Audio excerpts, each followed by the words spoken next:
टपकेश्वर महादेव मंदिर। देवता लोग हजारों साल पहले इस देवभूमि पे आप जैसे हम जैसे जागृत अवस्था में रमण भ्रमण किया करते थे।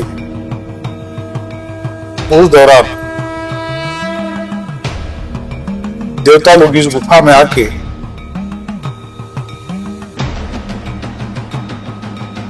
भगवान शिव का ध्यान किया करते थे।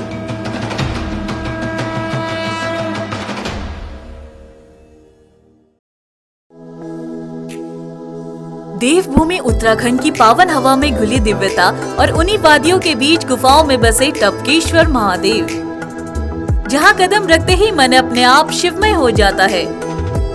यहाँ गुफा की छत से एक एक बूंद गिरकर सदियों से शिवलिंग का अभिषेक कर रही है, मानो जैसे स्वयं प्रकृति अनवरत महादेव की सेवा में लीन हो। रोजाना हजारों श्रद्धालु यहाँ सिर्फ दर्शन करने नहीं आते, बल्कि अपने मन का बोझ उतारने महादेव की शरण में बैठकर आत्मा को महसूस करने आते हैं। यह सिर्फ एक मंदिर नहीं, यह वो स्थान है जहाँ टपकती बूंद में शिव का आशीष बहता है और गुफा की प्रतिध्वनि में महादेव गूंजता है और हर श्वास में अध्यात्म का स्पर्श मिलता है। हर हर महादेव। जब कभी लगे लाइफ में प्रॉब्लम्स बढ़ रही है या लाइफ में सब कुछ ठीक नहीं चल रहा है, तो ऐसे में भगवान शिव को याद कर लेना चाहिए या फिर उनके दर्शन कर लेना चाहिए। कहते हैं कि भगवान शिव के दर्शन कर लेने से और उनका नाम लेने मात्र से ही जो हमारी लाइफ की प्रॉब्लम्स होती है वो काफ़ी हद तक ठीक हो जाती हैं, दूर हो जाती है और मन को काफ़ी सुकून मिलता है। अक्सर आप और हम ये सुनकर बात कर रहे हैं कि अगर भगवान शिव को ढूंढना है या फिर उनके होने के एहसास को स्पर्श करना है तो आप काशी चले जाइए या फिर कैलाश चले जाइए, क्योंकि ये दोनों ही वो जगह है जहां भगवान शिव को एहसास किया जा सकता है। लेकिन मैं आपको बता दूं कि उत्तराखंड के देहरादून में एक ऐसी जगह है, भगवान शिव का एक ऐसा प्राचीन मंदिर है जहां पर आज भी भगवान शिव के होने का एहसास किया जाता है। जी हाँ, इस वक्त मैं मौजूद हूँ टपकेश्वर महादेव मंदिर पे, जिसकी जो मान्यताएं हैं स्वयं शिव से लेकर महाभारत से जुड़ी हुई है। कहा जाता है कि जो गुरु द्रोणाचार्य थे उन्होंने इस गुफा को, इस मंदिर को तप के लिए चुना था, जिसकी वजह से इसे तपकेश्वर भी कहा गया था। आपको बता दूं कि जो ये मंदिर है लगभग 6500 साल पुराना है और जो इस मंदिर की मान्यता है वो अश्वत्थामा से भी जुड़ी हुई है। तो चलिए इस मंदिर परिसर के अंदर चलते हैं और आपको दिखाते हैं कि उस प्राचीन काल से जुड़ी हुई वो सारी मान्यताएं और आखिर किस तरह का ये भव्य मंदिर अंदर से दिखाई देता है।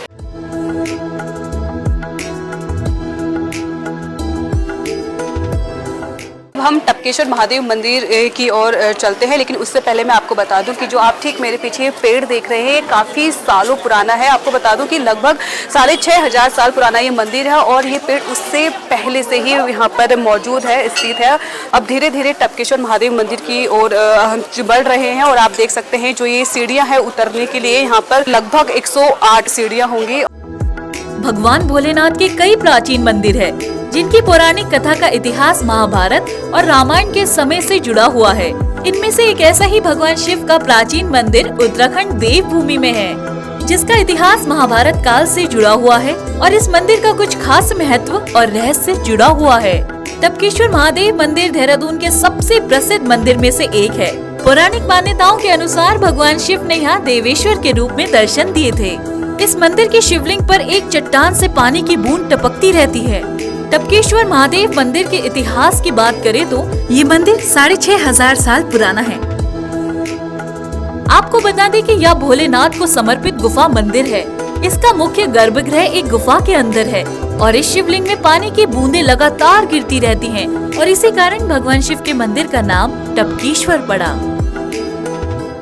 तो चलिए अब हम टपकेश्वर महादेव मंदिर परिसर के अंदर आ चुके हैं और आप मेरे पीछे देख सकते हैं कि काफ़ी संख्या में जो भक्त हैं, भक्तों की भीड़ यहाँ पर लगी हुई है और वो शिवलिंग पर जल चढ़ाकर पूजा अर्चना कर रहे हैं। तो सर आप कहाँ देहरादून के? देहरादून का ही हूँ, यहीं पैदा हुआ हूँ, रिटायर हो गया अभी सर्विस 63 ईयर्स एज है अभी मेरी। तो आप हर सोमवार आते हैं भगवान शिव के दर्शन करने? तो क्या कुछ मन्नत लेकर आप आते हैं और ऐसी कोई मन्नत हो जो आपकी पूरी हुई हो? मन्नत बेसिकली फैमिली के लिए होती है। काफ़ी टाइम से बचपन से आ रहे हैं, तब तो इतनी भीड़ नहीं होती थी, इतना डेवलप भी नहीं हुआ था। खाली मेन यही था, बहुत डेवलप हो गया, भीड़ बहुत हो गई, लेकिन हाँ बचपन से आ रहा है। आप तो देहरादून के रहने वाले हैं तो आपको पता होगा इस टपकेश्वर महादेव मंदिर की क्या कुछ मतलब इतिहास रहा है, क्या इतिहास के बारे में जानते हैं? इतिहास में द्रोणाचार्य के बेटे अश्वत्थामा भी यहाँ पहले जैसे दूध की नदियाँ टपकती थी। हालांकि हमारे टाइम भी पानी था, लेकिन बहुत पहले टपकता होगा। तो क्योंकि जनता को यहाँ पे आराम से चढ़ाने देते हैं जल वल, तो इससे एक केव के अंदर एक अलग सा महसूस होता है आपको। जो आरती का टाइम होता है इसके सुबह शाम को, उसमें खड़ा होकर अलग वाइब्रेशन आती है। तो बेसिकली हिंदुज़म में जैसे मैं तो शिव का भक्त हूँ, अब एक्चुअली हम कश्मीरी हिंदू हैं, तो हमारा शिव का ही है, ऐसे कोई कृष्ण का होता है, कोई राम का होता है, तो हमारे लिए तो बहुत इंपॉर्टेंट हो जाता है शेव वाइट होने के लिए। तो हम आते हैं, फैमिली के साथ भी आते हैं 1-1.5 महीने में। टोस नदी के तट पर स्थित टपकेश्वर मंदिर की एक पौराणिक कथा के अनुसार यह गुफा महाभारत के कौरवों और पांडवों के गुरु द्रोणाचार्य का निवास स्थान माना जाता है। इसलिए इस गुफा को द्रोण गुफा के नाम से भी जाना जाता है। गुरु द्रोणाचार्य ने इसी गुफा में 12 साल तक भगवान शिव की तपस्या की थी। उनकी तपस्या से प्रसन्न होकर भगवान शिव ने उन्हें दर्शन दिए और उनके अनुरोध पर ही भगवान शिव यहाँ लिंग के रूप में स्थापित हो गए। कहा जाता है कि भगवान शिव ने गुरु द्रोणाचार्य को इसी जगह पर अस्त्र शस्त्र और धनुर्विद्या का ज्ञान भी दिया था। आचार्य द्रोण पूरे हिमालय वर्ष का भ्रमण करते हुए एक जगह रात्रि को विश्राम करते हैं। तो एक ऋषि राज की वो कुटिया हुआ करती थी, तो वहाँ रात्रि को विश्राम के हेतु पहुँचते और जितने भी और भी ऋषि महात्मा वहाँ पहुँचे थे, सबको ऋषि महाराज दिशा के बारे में मार्गदर्शन किया करते थे।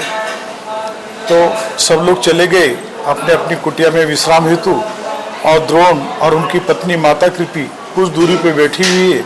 सब लोग चले गए तो वो ऋषिराज कहते हैं कि हे द्रोण, तुम परम शिव भक्त हो, बहुत जल्द वो समय आने वाला है जिसकी तुम्हें प्रतीक्षा है। भगवान शिव के तुम्हें बहुत जल्द दर्शन होंगे और तुम्हारा मनोरथ भी बहुत जल्द ही पूर्ण होगा। तुम यहाँ से ऋषिकेश की ओर जाओ। गंगा जमुना के बीच एक तमसा नामक नदी बहती है। उस नदी के किनारे एक भव्य और दिव्य गुफा है, वहाँ जाके तुम लोग तपस्या करो। तब द्रोण इस नदी को खोजते हुए ऋषिकेश से यहाँ आ जाते हैं। बाद में गुफा में आते हैं और जंगल से लाए हुए श्वेत पुष्प भगवान शंकर को अर्पण करते हैं और कुशासन लगा के तपस्या आरंभ करते हैं। तपस्या करते करते 12 साल व्यतीत हो जाते हैं और एक दिन वो आता है, शाम का समय, द्रोण स्नान संध्या कर लेते नदी में। बाद में यहाँ आके ध्यानस्थ हो जाते हैं। उसी दौरान एक बुलंद आवाज आ जाती है कि हे द्रोण, हम तुम्हारी तपस्या से प्रसन्न हैं, जो वरदान मांगना चाहते हो वरदान मांगो। तब द्रोण कान से सुनते हैं और आंखों की पलकें बंद होने के बावजूद भी एक शिवलिंग से 100 सूर्यों के समान प्रकाश निकलता है। उस प्रकाश को द्रोण अपनी आंखों से झेल नहीं पाते। तब मन ही मन भगवान शिव से प्रार्थना करते हैं कि हे भगवान, आप और एक कृपा करो, क्योंकि मैं असमर्थ हूँ ये जो आपका तेज देखने के लिए। तब भगवान शंकर, जो 100 सूर्यों के समान जो प्रकाश निकलता है शिवलिंग से, वो भूमार्ग में समा जाता है और भगवान शंकर सौम्य रूप में प्रकट होते हैं और द्रोण को साक्षात दर्शन देते हैं। तो द्रोण भगवान शंकर से विश्व कल्याण विश्व शांति हेतु भगवान शंकर से धनुर्विद्या का ज्ञान मांगते हैं। कहा जाता है भगवान शंकर रोज मध्य रात्रि को भूमार्ग से, यानी जो शिवलिंग है वहाँ से प्रकट हुआ करते थे और आचार्य द्रोण को अस्त्र शस्त्र के बारे में रोज एक अध्याय यहाँ पढ़ाया करते थे। ऐसा करते उन्हें संपूर्ण धनुर्विद्या का ज्ञान भगवान शंकर से यहाँ प्राप्त हुआ। बाद में उन्होंने कौरव पांडवों को शिक्षा दीक्षा यही दी और 2 सेना का निर्माण किया। इस गुफा में गुरु द्रोणाचार्य के बेटे अश्वत्थामा पैदा हुए। कहा जाता है कि बेटे के जन्म के बाद उनकी मां कल्याणी किसी कारणवश अश्वत्थामा को दूध नहीं पिला पा रही थी, जिसके बाद अश्वत्थामा ने 6 महीने भगवान भोलेनाथ का तप किया और दूध पीने की इच्छा जाहिर की, जिसके बाद भगवान शिव ने गुफा के ऊपर गौथन बना दिए और दूध की धारा शिवलिंग पर बहने लगी, जिसकी वजह से भगवान शिव का नाम दुधेश्वर पड़ा। अब माता कृपी अश्वत्थामा को स्नान करा के दूध पिलाने की कोशिश करती है, लेकिन माता कृपी के दोनों स्तन सूखे हुए थे, एक बूंद भी दूध नहीं था। भगवान शंकर अश्वत्थामा को तथास्तु कह के दूध प्राप्ति का वरदान देते हैं, आजरामर्ता का वरदान देते हैं, माथे पे हाथ रखते हैं और भगवान शंकर भूमार्ग में विलीन होते हैं और अश्वत्थामा वही चरण पकड़े हुए और गुफा गौ के थन का आकार लेती है और वहीं से दूध की धारा आती है और अश्वत्थामा पे गिरने लगती है। तब अश्वत्थामा जी भर के उस दूध को पीते हैं और अपनी भूख प्यास मिटाते हैं। कलयुग के समय में इस धारा ने पानी का रूप ले लिया और इसी कारण इस मंदिर को टपकेश्वर कहा जाता है और इस मंदिर में भगवान शिव टपकेश्वर के नाम से जाने जाते हैं। और ये दूध का सिलसिला कलयुग तक चलता है, तब तक ये शिवलिंग दूधेश्वर के नाम से विख्यात रहता है। कलयुग के लगते ही उस दूध का गलत इस्तेमाल होना, भगवान का नाराज होना, तब भगवान शंकर समाधि से जाग जाते और इस गुफा की ओर देखते तो शिवलिंग पूजा रही थे, लोग दूध पीने में मस्त है, सच्चे भक्त लोग अंदर आ नहीं पा रहे। तब भगवान शंकर अपनी योग माया से उस दूध को पानी रूप में बदल देते हैं और वहाँ से जल आने लगता है। तब से लेकर आज तक ये स्वयं शिवलिंग टपकेश्वर के नाम से जाना जाता है। पूरे भारतवर्ष से भक्त लोग आते हैं, टपकेश्वर भगवान का दर्शन करते हैं। मैम ये पौराणिक तो इतिहास ये है कि कहता है यहाँ गुरु द्रोणाचार्य जी ने यहाँ पे तपस्या की थी, उसके बाद उनकी पत्नी ने यहाँ तपस्या की तो उनको पुत्र रत्न की प्राप्ति हुई अश्वत्थामा जी को। अश्वत्थामा जी ने भी 6 माह तक यहाँ तपस्या की और उसी तपस्या से फिर यहाँ पे जो भगवान शिवलिंग के से दूध टपका, जिससे उन्होंने पहला दूध पिया वो शिवलिंग से और भगवान ने खुश होकर उनको अमरता का वरदान दिया, वो यहीं से ही थी। और फिर धीरे धीरे कलयुग का जो चरण बढ़ता गया तो वो दूध पानी में तब्दील हो गया, जो अब शिवलिंग का पानी टपकता है। इसी वजह से पहले दूध टपकता था, उसको टपकेश्वर महाराज जी का नाम दिया गया है। यहाँ 2 शिवलिंग हैं, दोनों शिवलिंग स्वयं प्रकट हुए थे। शिवलिंग को ढकने के लिए 5551 रुद्राक्ष का इस्तेमाल किया गया है और शाम होते ही भगवान शिव का श्रृंगार किया जाता है। इस मंदिर के आसपास माँ संतोषी और माँ वैष्णो देवी की गुफा भी मौजूद है। ये दोनों गुफा टोस नामक नदी के तट पर मौजूद है।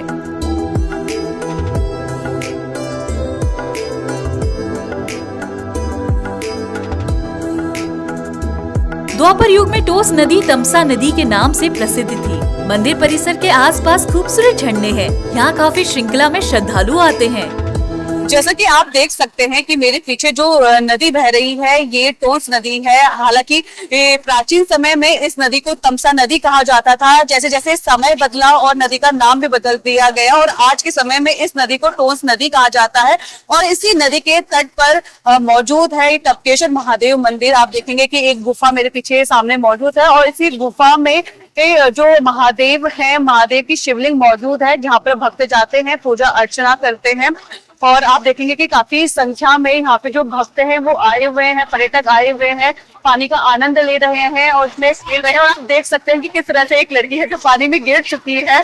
तो काफी बातों का भी ध्यान रखना पड़ता है जब आप ऐसे पानी में उतरते हैं। तो ये वही जगह है जहाँ पर जो गुरु द्रोणाचार्य को जो भगवान शिव है मध्य रात्रि में धनुर्विद्या की शिक्षा दिया करते थे और जो उनके गुरु द्रोणाचार्य के पुत्र थे अश्वत्थामा, वो इसी गुफाओं में इसी जगह पर वो खेला करते थे। ऐतिहासिक टपकेश्वर महादेव मंदिर देहरादून शहर से लगभग 6 किलोमीटर दूर गढ़ी कैंट में स्थित है। सावन के महीने में यहाँ मेला लगता है। भगवान शिव के दर्शन के लिए लंबी लाइन लगी रहती है। मान्यता है कि सावन के महीने में जल चढ़ाने से भक्तों की मनोकामना पूरी हो जाती है। टपकेश्वर मंदिर में देश विदेश से श्रद्धालु आते हैं भगवान शिव के दर्शन के लिए और ये वास्तुकला, प्राकृतिक और मानव निर्माण का एक अद्भुत संगम है। टपकेश्वर महादेव मंदिर 2 पहाड़ियों के बीच है। शिवलिंग मुख्य गर्भगृह गुफा के अंदर स्थित है। ये गुफा वास्तुकला और प्रकृति का अद्भुत नजारा है। उत्तराखंड की धरती पर भगवान शिव का ऐसा धाम जहाँ प्रकृति स्वयं भगवान भोलेनाथ की महिमा का गुणगान करती है।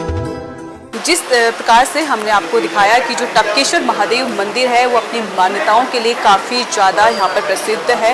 जो टपकेश्वर महादेव मंदिर है इसका संबंध सीधा भगवान शिव से लेकर महाभारत और रामायण काल से फैला हुआ है। और आज सोमवार का दिन है। सोमवार के दिन भी आप देख सकते हैं मेरे पीछे भक्तों की काफ़ी संख्या पर यहाँ पर भीड़ लगी हुई है। भगवान शिव के जो भक्त है वो यहाँ पर भगवान के दर्शन के लिए काफ़ी संख्या पर यहाँ पर पहुँचे हुए हैं। और आप ठीक इसके नीचे देखेंगे कि जो तमसा नदी है जिसे आज के समय में टोंस नदी कहा जाता है, जो भक्त है यहाँ पर स्नान कर रहे हैं, उसके बाद वो भगवान शिव के दर्शन करेंगे। तो चलिए हमारी आज की इस स्टोरी में इतना ही। हम अगली बार फिर हाजिर होंगे एक नई स्टोरी के साथ। तब तक के लिए इतना ही।